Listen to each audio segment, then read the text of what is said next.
The Pakistani Prime Minister Imran Khan has reacted angrily to the decision by the Indian government to revoke special status for Kashmir.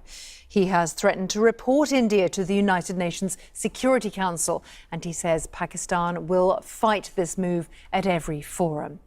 India says that the decision to remove special status is needed to ensure security.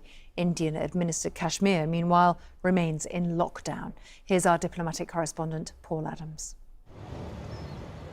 A state in lockdown, all but cut off from the outside world. India has flooded Jammu and Kashmir with tens of thousands of extra troops and police. Phone lines and the internet have been blocked since Sunday. The result, an atmosphere of uncertainty and apprehension. But some are happy. Among the state's non-Muslim minority, expressions of support for the government's bold move. This is an historic decision by the Modi government. A very big thing has been done by the government. A priceless gift has been given to the country, which one wouldn't have thought possible in a lifetime. Across this vast country, there's little doubt something decisive has happened.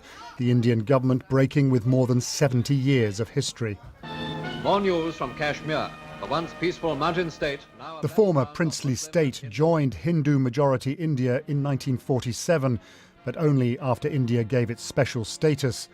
Muslim-majority Pakistan clings to a rival claim. The two countries have gone to war over Jammu and Kashmir 4 times. Since 1972, the area has been split in two along the so-called line of control, but the conflict has never gone away. Yesterday's announcement stripping Jammu and Kashmir of its special status caused uproar in the Indian parliament. The government of Narendra Modi says it's necessary for security and the state's economic development. Critics point to a different motivation. The idea that Kashmir requires or even deserves any special status constitutionally is beyond the pale for him, because his perspective is very much this sort of centralizing force of Indian politics that is the sort of Hindu nationalist mobilization behind his election and his recent re-election. In Pakistan, outrage and a sense of crisis. Kashmir is an incendiary issue. Successive governments have sponsored violent groups there. As Parliament meets to discuss the issue, the country's military has warned of retaliation. Kashmir is now officially invaded by India. It is an illegal step. It is unconstitutional. Pakistan seems poised to take the dispute to the UN Security Council. India says Jammu and Kashmir is a domestic issue, and all the while from the streets at the heart of this crisis, an uneasy silence. Paul Adams, BBC News.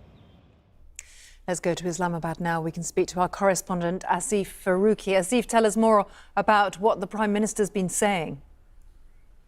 Pakistani Prime Minister Imran Khan just addressed the joint session of the parliament, which was convened to discuss situation in Kashmir, and he basically built on the narrative that Pakistan government is saying since yesterday, that whatever India has done will lead to regional instability and will be detrimental to the peace in the region. He very clearly said that India will obviously try to suppress voices in Kashmir, which will lead to further violence and attacks against Indian state, and that India could blame on Pakistan, that it has already been doing.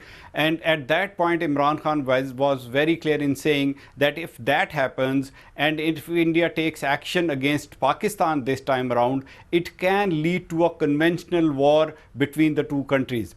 He didn't stop there, but he also added that this time around, a conventional war will not stay conventional, but it can lead to a nuclear conflict. So basically, he said he was not nuclear blackmailing the international community, but was stating the facts that the situation in the region is very, very critical and international community should take notice of it.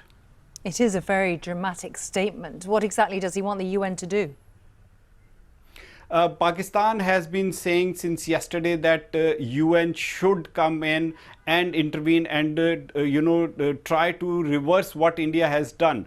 Pakistan and India have been to UN for the last many decades. There have been dozens of resolutions passed by the UN, but none of those have been very successful in dealing with this issue. Imran Khan wants the government of Pakistan to go back to United Nations and take this issue and actually lodge a complaint against India that it has violated one more resolution of the United Nations which speaks for the right of self-determination for the Kashmiri people.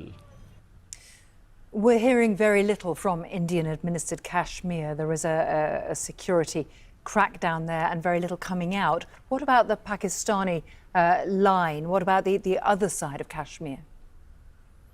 There have been protests since yesterday. As soon as the news was flashed on Pakistani television channels, there were protests in Pakistani side of Kashmir. The angry protesters were demanding that India should reverse this decision, and what they see it as an Indian conspiracy to change the demography of the state of Kashmir. As you know, that state is divided between India and Pakistan, largely Muslim state.